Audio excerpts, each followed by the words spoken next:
Well, Kenya's appeal court has ruled that a government plan to raise taxes will go ahead.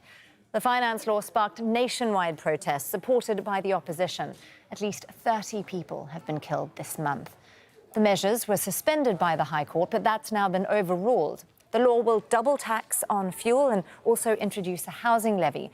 Well, let's go straight to our correspondent, Malcolm Webb. He joins us from the capital, Nairobi. Malcolm, this is a contentious decision by the court. Talk us through the thinking here.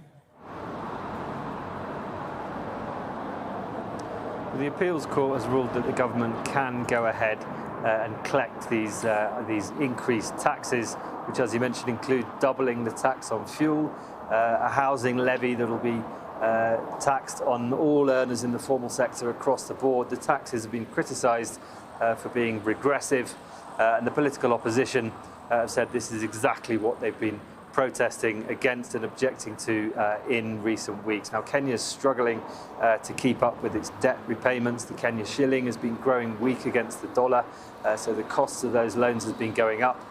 Kenya had to seek loans from the International Monetary Fund, the international lender of last resort, earlier this year, and so the government says it needs to raise more revenue to be able to keep up with its financial obligations. Still, though, Malcolm, this is presumably not going to be a very popular decision. Are you already hearing calls to take back to the streets? Well, there were protests last week and violence as they were broken up by police, in which the opposition said was a brutal crackdown using excessive force.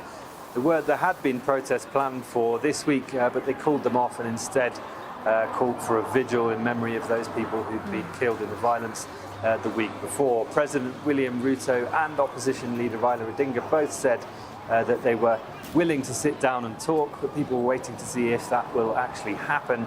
And people are also waiting to see what the opposition's reaction will be to this court ruling and if indeed they will call their supporters back to the streets.